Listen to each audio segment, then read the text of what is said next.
Okay, story time. Science fair. When I was a kid, everybody did science fair, starting in grade 3 onward. I was so excited to be a part of it when grade 3 finally rolled around. Yes, I've always been a geek. So every year, you're trying to think of the latest, greatest topic that you can do. When I got to grade 9, I was like, I know what it is.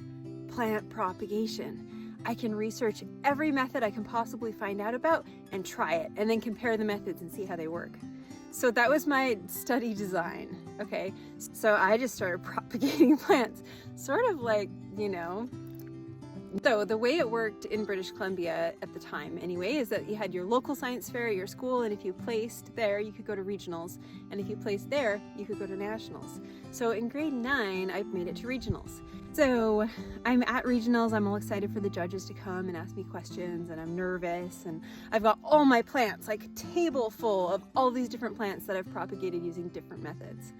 And I'm just super excited that all my hard work looks so beautiful, like so much green. What's not to love? Of course I'm gonna win, right?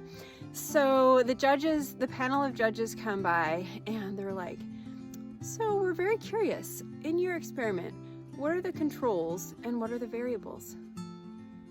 And I was like, I have never heard of controls or variables. None of my teachers had ever thought it was important to make sure I understood that in a science fair experiment, you have to have controls and variables, and you have to set it up so that you know if something works well, what was the variable that caused it to be different than the rest, right? Your one independent variable, the one variable that you change so that you can study its effect. I had no idea. I was so confused. I was like, I don't know. So that's how I learned about controls and variables in science. That's my story. But I guess there's a part 2, because then in grade 11 and 12, I studied how diet affects brain function and got to go to regionals, but also nationals, which was super exciting and memorable.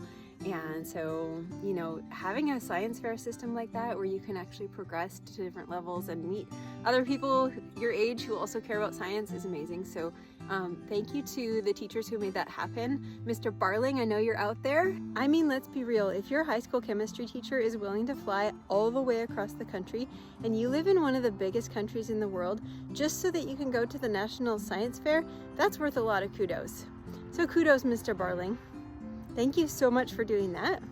I really appreciate it still. You were so big on science fair. You really helped me be a part of it, and I will never forget that.